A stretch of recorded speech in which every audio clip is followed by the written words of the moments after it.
welcome back to my channel. This week we're going to be doing kind of a casual video. You are here with me in my kitchen and I am going to be showing you how to make Gluhwein or mulled wine. If you hear tip tapping in the background, that's because we have two dogs, Ellie and Tony. You might have met them in a previous video. I will do my best to keep that to a minimum, but they're dogs. What are you gonna do? One of my family's favorite memories is we went as a family and traveled to Germany a few years ago. My husband spent a semester in Germany when he was in college and he had so many fond memories, he wanted to share them with us. So we traveled to Germany in late November and we were lucky enough to be there around the time that some of the Christmas markets were opening. My husband had many fond memories of drinking mulled wine, and so we tried it while we were at the market and I liked it as well. And so now it's sort of a family tradition. Well, it's a grown-up part of the family tradition that we make it every year and enjoy it together. And this year, since we can't do any traveling at all, it's especially a nice thing to do. And I just wanted to share our recipe with you. Our recipe is based off of the chow hound recipe. I'll leave that linked down below. I make a few tweaks that I personally think make it a little easier, but if you want to do it exactly the way that they have it written, you can follow theirs or follow along with me and see the changes that I've made, and hopefully you enjoy making this recipe. All right, here we go.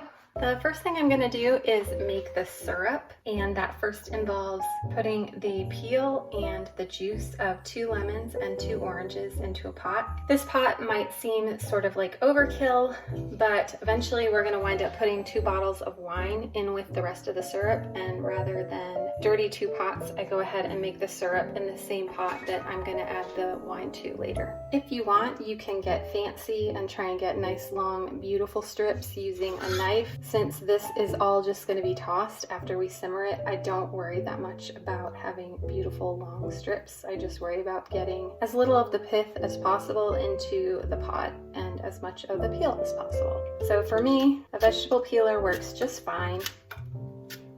I can just go around and get my little bits of lemon peel.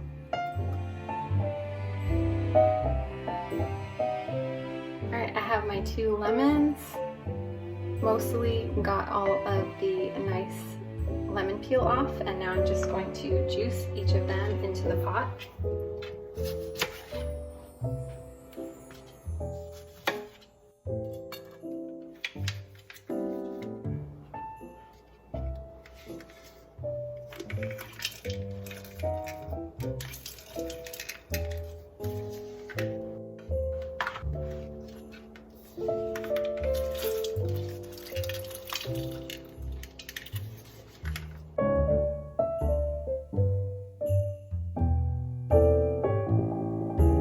Alright, next up we have our oranges. I've rinsed them, and again, I don't care if this looks pretty.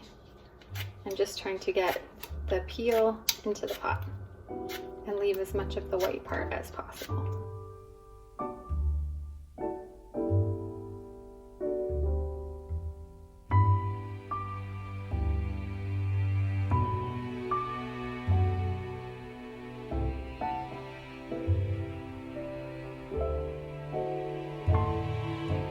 Now those are peeled, and I'm just going to put the juice in the pot as well.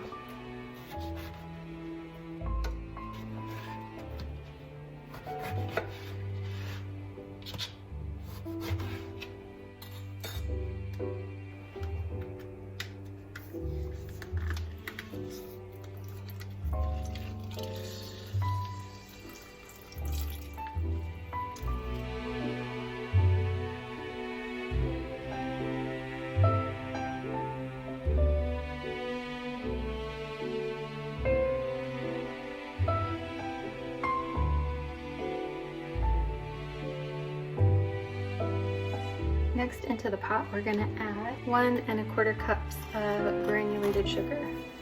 Now, if I were actually baking, I would be a lot more careful with my measurements, but since this is not a baking recipe, I don't need to be quite as precise. Next, we're going to add in our cinnamon stick. It says 2 3-inch cinnamon sticks. This one is generously sized. These look a little scrawny, so I'm just gonna put 2 of those in to count my second one. And 10 whole cloves. The original recipe also calls for 5 cardamom pods, but I don't have those, and I don't think I'm missing that much by not putting them in.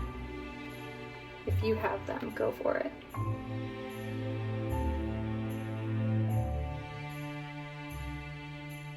There's our 10 cloves. And the last thing we're going to add in is some water, and then we are going to simmer it for about 20 minutes until it has reduced into a syrup. All right, last in, we're going to put our 1 1/4 cup of water. We have equal parts water and sugar, which is basically a simple syrup, but with these added flavors from the juice and from the spices. Probably doesn't look very appetizing right now, but we are going to bring this up to a simmer and wait for it to reduce by about 1/3, which should take about 20 minutes.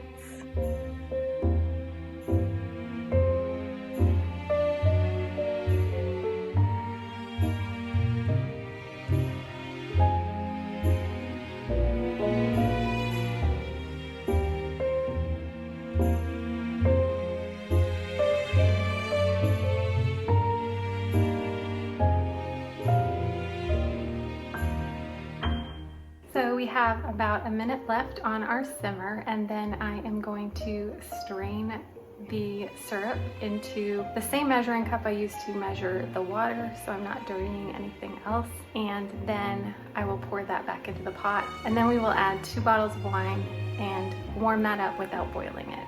All right, so here you can see I have my measuring cup, and I have placed a fine strainer on top of it.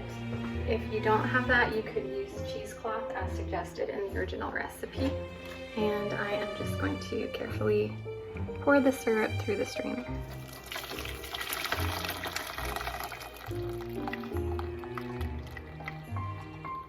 I'll get every last bit of that out off camera. Usually like to give a little press and a shake and make sure I got all the goodness out of there. Looks like we did. Now I have my stove on about as low as it can go. I'm going to put our syrup back in the pot. I'm going to add 2 bottles of wine. The original recipe also calls for a 1/2 cup of brandy. I've also used a 1/2 cup of Cointreau when I had that on hand, or orange liqueur, just to use it up. It adds a nice extra orange boost to the spices and the orange citrus flavor in the wine. For a recipe like this, there's not really any reason to use a nice wine, and honestly, Winking Owl is just fine with us.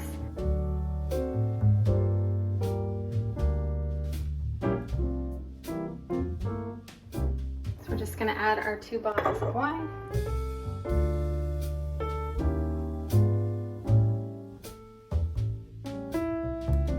And then we'll just wait for that to warm up, and then we will serve it. I like to serve mine in the mug that I got when we were in Germany. It's kind of neat. It has a little line in it to measure how much the server is supposed to put in the mug when they are serving. And it's just really pretty and reminds me of our trip. It has a nice festive scene on it. You can tell it's done when there starts to be almost wisps of steam starting at the top. Because remember, you don't want it to boil because that gets rid of the alcohol, and that is part of the fun of drinking mulled wine.